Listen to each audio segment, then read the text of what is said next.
What up, squad? Coming to you from somewhere in the universe. Today is February 15th. I just woke up and my morning routine is basically get up, make myself something to eat. That's a new concept for me because usually I either am waiting until close to noon, and right now it's just before 9 o'clock.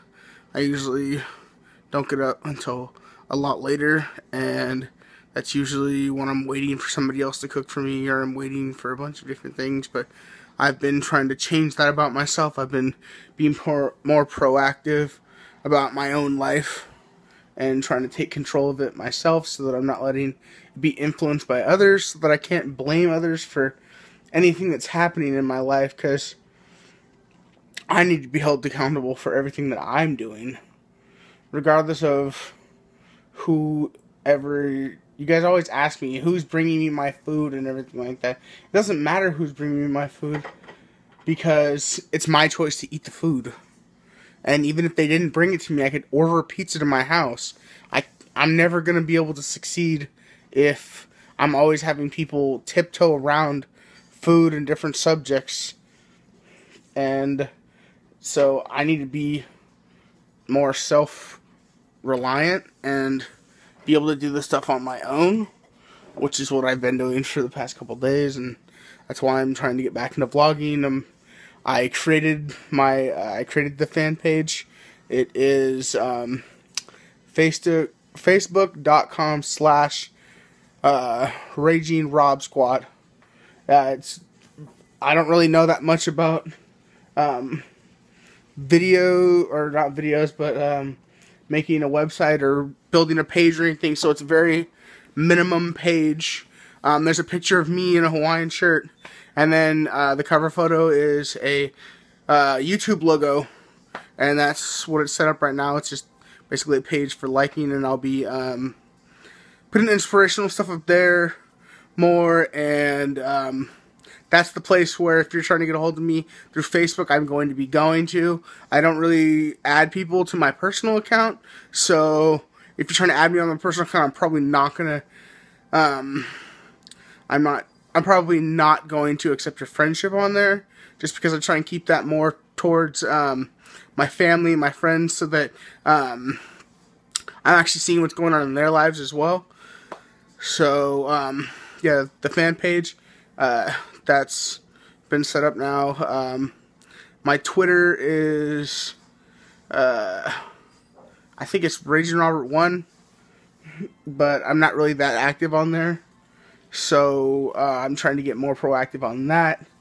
My Instagram is, Big Robbie, and it's B1GROBBIE. Yeah, that's my Instagram name. What else? I've got some other stuff planned for this video, so hopefully that stuff gets done, and I follow through with it, because that's what I want to do. And I haven't really been editing videos. I don't really have any editing software on my laptop except for my YouTube, so hopefully I can start doing that, and starting to put better videos up so that I can, I know my views don't really matter to me, but I live in low income housing and stuff like that, and since I'm disabled, I don't really have the option to going to work, so the only revenue that I can make on my own would be something along the lines of vlogging and getting back into like YouTube and stuff. So that's what I'm trying to do right now. I'm trying to increase the squad, trying to build the squad out, because you know, you guys want to be updated on my life, and I want to share it with you guys as much as possible. And I hope you guys are enjoying these videos. I don't really know what else you guys want. I know you guys really want a weight update, and you guys want me to do a weigh-in video, and that's coming soon. But this is really new to me, just getting restarted and stuff, and I don't want to be feeling any outside pressure from anybody about trying to get those on there, because then you're just focusing on just the numbers and not the physiological stuff. I mean, I have a problem. I've had issues with my weight most of my life. I'm in counseling right now for hold on. I am in therapy trying to figure out my there we go. I am in counseling trying to figure out why I've had these issues my entire life. I've had lots of things happen in my life, as everybody does, and I really want to get to the bottom of it so that I can finally conquer and live with this problem that I have. And I always try to have the best mindset going into things, and I just need to keep more of a positive attitude and just keep that going. I know a lot of different things about nutrition, and that's one of the reasons why it can be hard as well, is because I know all these things and I try to implement them, and since I know most of the information about like carbs and how to read all these different things from like your calorie count and all that stuff, a lot of people don't really know how to do that stuff. I also have to keep track of my carbs because I'm type 2 diabetic. And I've been going through this struggle since I was 8 years old. I've been hospitalized. I was hospitalized when I was 8 for weight loss when I was 8 years old. I went in for a sleep study, and they found out that I had sleep apnea, and they admitted me to the hospital at that point. I lost weight during the structured time that I was there, and when they sent me home, they didn't really send my mom with any information on like follow-up care, and everything just kind of went back to like a regular life where I was just focusing on, or I wasn't focused, or I was just trying to be a kid and live my life. I wasn't trying to focus on the things that really didn't matter to me, and at that point my weight didn't matter. Because it wasn't really a hindrance, I just was big. I think I really started seeing more of a problem a little bit when I was a little bit older, probably around 10 or 11. And I was getting into the higher grades in school and stuff like that. And by the time I was in 6th grade, I already felt like I had an issue. And I was bullied most of my time in middle school. To the point where we had this thing when I was in middle school, where I went to middle school at least. They had this thing called Challenge Day, and these people would come in and they'd arrange this day-long event. Everybody would go in there, and it was basically just a day for sharing and a day to bring people together and get them to relate on a personal level. And when everybody was there, everybody was apologizing for different things they had done, and I apologized for some of the stuff I had said to either to my teachers or one of my friends. And then the guy that was organizing the entire event, he said, "Hold on," and had me stand up and asked if there was anybody in this room that had ever talked about me, either behind my back, under my breath, or made fun of me in any type of way, if they could stand up.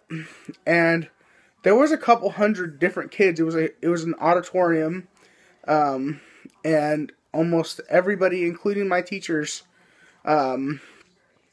stood up and basically admitted that, and I just broke down. I had no idea that, like, I was seen like that by so many people. Basically, the entire school saw me that way, and they all, they had all made fun of me for it, or said something. I didn't really get into it, but, I still see that, scene all the time, especially when I'm in, like, large crowds and stuff like that, because obviously I'm the biggest thing there.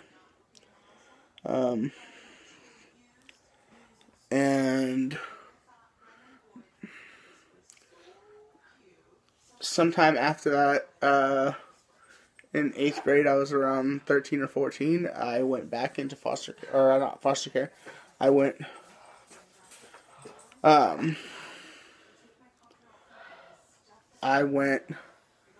and I was in the hospital again when I was 13 for weight loss again, and I was there for a couple of months, and I did well. I lost like 70 something pounds. What do you want? That cup. This cup part. Lost 70 something pounds, and when I left that program, I was put into a foster home at the time, and was in foster care for almost a year.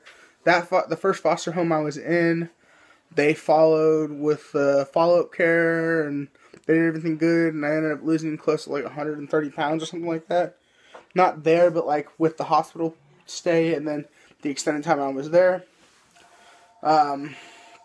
I had issues with one of my foster sisters at the home, and I got sent out of that foster home, and that sucked a lot, because in my foster home, my little brother was also there with me, and my sister was with another foster family in the same town, so I seen her all the time as well.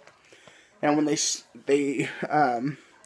me away, they sent me to a group home where there was people that were there, like the staff members and stuff, but they didn't really monitor anything you were doing. They basically just said, well, there's food in the pantry, so whatever you want here, like, you can just go make it for yourself. They said, you're not a child, like, you're a teenager, like, there's the stuff to make. So at that point, it was the first time I was not having my food controlled, and I didn't handle it well, and I started gaining weight rapidly, hiding boxes of chips and crackers and stuff that I had eaten under the couch, because I would sit there and eat whole boxes of these things, and eventually I ended up leaving, or they shut that place down, and they transferred me to another foster home, and when I was at that one, it was the beginning of my 9th grade high school years, and when I got transferred to that group home, I was working in the soul food restaurant that the group home also owned, and I was going to school, and again, just anytime schools were involved with me, there was bullying all the time. I was in a place where not only people were looking at me for my size, but I was also in the lower demographic for Caucasian people, and that also came out. Like, people would try and call me out on that, and I didn't really understand it, because I have no problem with any people. I just want everybody to be left alone and be able to do their own thing, and that's my general consensus. I'm pro rights on everything, like LGBTQ, everything. I'm happy that everybody's getting more towards equality now, and yeah, I was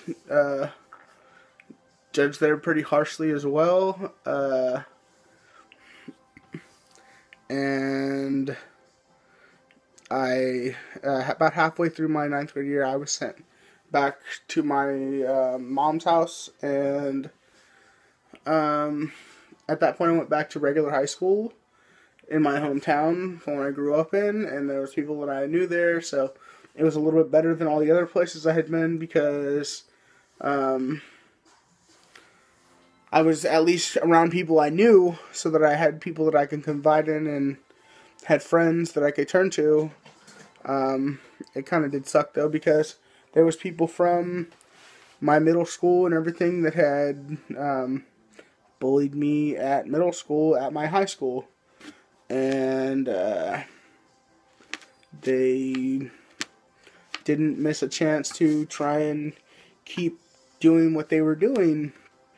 And I have always had problems with my own self-confidence and stuff like that. Half the time I'm very confrontative. I don't really like getting into situations like that. But when I am put into a situation like that, I'm not going to back down or anything like that. I'd rather everything just go with the flow and everything, but I'm not going to not defend myself if someone's deliberately trying to attack me. And so basically from half of my ninth grade year up until my 11th grade year, I was back in regular schooling, and then in 11th grade, I decided to move into independent studies so that I was homeschooled, and that was because I was constantly ridiculed and all these things, and I can see past this stuff now, and I look back on it and, like, I wish I had finished up